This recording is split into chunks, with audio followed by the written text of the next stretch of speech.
चार लड़कियां। लोक कथा उत्तराखंड।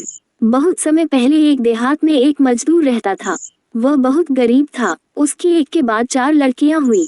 गरीब मजदूर और उसकी पत्नी चाहती थी उनके घर पुत्र का जन्म हो, इसलिए वे अपनी लड़कियों को अच्छा नहीं मानते थे।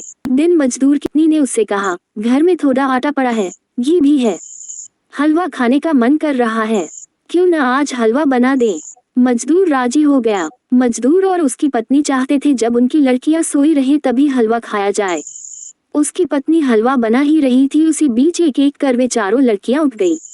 मजदूर ने अपनी बेटियों से कहा, चलो हम दूर जंगल में बेर खाने चलें। उन लड़कियों को बेर बहुत अच्छे लगते थे। वे तुरंत तैयार हो गई। मजदूर उन चारों लड़कियों के साथ बेर के जंगल चला गया। वहाँ बहुत सारी बेर की झाड़ियाँ थी। मजदूर अपने साथ ओढ़ने के लिए एक बड़ा कंबल ले गया था। उसने उन चारों लड़कियों से कहा, तुम उधर बेर खाती जाओ, मैं यहीं पर बैठा रहूंगा। जब तुम ढेर सारे बेर खा लोगी तो तुम मुझे यहीं पर मिलना। लड़कियां बेर निकालते निकालते काफी आगे चली गई। मजदूर ने वहां एक झाड़ी के ऊपर अपना कंबल डाल दिया। दूर से कंबल को देखकर लग रहा था कि वहां कोई आदमी बैठा हुआ है। मजदूर को हलवा खाने की पड़ी थी। वह उन लड़कियों को छोड़कर घर वापस आ गया। घर आकर उसकी पत्नी और उसने हलवा खाया। इस घटना को बीते कई दिन, महीने और वर्ष हो गए। लड़कियों के कारण मजदूर के घर में चहल पहल रहती थी। उन लड़कियों को जंगल छोड़ने के बाद मजदूर और उसकी पत्नी को घर काटने को दौड़ने लगा। एक दिन मजदूर अपनी पत्नी से बोला, हमने अपनी मासूम बच्चियों को जंगल में छोड़कर बहुत बड़ा पाप किया है। इतने साल बीत गए, पता नहीं वे कहाँ किस हाल में होगी। कहीं उन्हें रात को जानवरों ने। ऐसा मत कहो, मेरा मन कहता है हमारी लड़कियां कहीं अच्छे ठिकाने में हैं। मजदूर की बात पूरी होने से पहले उसकी पत्नी बोली। अपनी पत्नी से विचार विमर्श कर मजदूर अपनी लड़कियों को ढूंढने जंगल चला गया। वहां उसने आसपास के लोगों से लड़कियों के बारे में पूछा, परंतु कोई भी उन्हें नहीं बता पाया।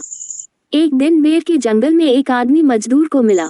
मजदूर के पूछने पर वह बोला, इस बेर के जंगल के आसपास कोई बस्ती नहीं है। यहाँ रात को खतरनाक जानवर घूमते रहते हैं।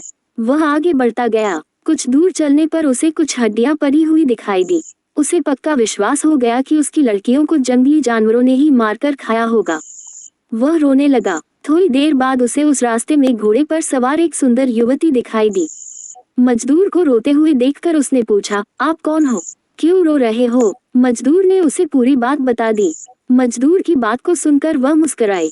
वह बोली, मैं आपको एक कहानी सुनाती हूँ। मजदूर बोला, सुनाओ। युवती ने कहानी को सुनाना शुरू किया। एक बार चार लड़कियों को उसके पिता जंगल ले गए। उन्होंने एक झाड़ी के ऊपर कंबल रखा। लड़कियां दूर से उस कंबल को ही अपना पिता समझती रही। उन लड़कियों ने खूब बेर खाए और कुछ अपने माता पिता के लिए भी रखे थे। जब उन्हें घर चलने का ध्यान आया तो उन्होंने देखा उनके पिता उन्हें छोड़कर जा चुके थे। उन्हें घर का रास्ता मालूम नहीं था। रात गहरी हो गई थी। वे जोर जोर से रोने लगी। तभी उन्हें घोड़े पर एक सवार दिखाई दिया। उन्होंने घुड़सवार को अपनी परेशानी बता दी। वह घुड़सवार बोला, मैं इस क्षेत्र का राजा हूँ। उसने उन चारों बहनों को घोड़े में बिठा दिया। वह उनको अपने राजमहल ले गया। उस राजा के चार बेटे थे। उसने अपने चारों बेटों की शादी उन लड़कियों से कर दी। बेटी, मैंने भी अपनी चार लड़कियों को जंगल में छोड़ दिया था। तुम्हारी कहानी की लड़कियों का तो राजकुमारों से विवाह हो गया। मेरी बेटियां पता नहीं कहाँ किस हाल में होगी। वे जीवित होंगी भी या नहीं। भर्राती हुई आवाज में मजदूर बोला, मेरे साथ घोड़े में बैठो, मैं आपको एक जगह ले चलूंगी। क्या पता आपको अपनी खोई हुई बेटियों के बारे में पता चल जाए। मजदूर उस युवती के साथ घोड़े पर बैठ गया। वे दोनों एक राजमहल में पहुंचे। उस युवती ने मजदूर को अतिथि विश्राम गृह में पहुंचा दिया। थोड़ी देर बाद उस युवती के साथ तीन और युवतियां विश्राम गृह में पहुंची। उन युवतियों को देखकर मजदूर सोचने लगा, मेरी लड़कियां अगर जीवित होती तो इन्हीं की उम्र की होती। इन चारों युवतियों की शक्ल सूरत मेरी बेटियों से मिल भी रही है। हो सकता है ये मेरी ही बेटियां हों। मुझ गरीब की बेटियां और इस राजमहल में। नहीं नहीं, ये मेरी बेटियां नहीं हो सकती। पिताजी, जिस हलवा को खाने के लिए आपने हमें बेर के जंगल में छोड़ दिया था, क्या वह हलवा अभी भी बचा है? सबसे छोटी लड़की की कही इस बात से मजदूर अपनी सोच की दुनिया से बाहर आ गया। है, मुझ गरीब की बेटियां इस महल में? मजदूर ने आश्चर्य व्यक्त किया।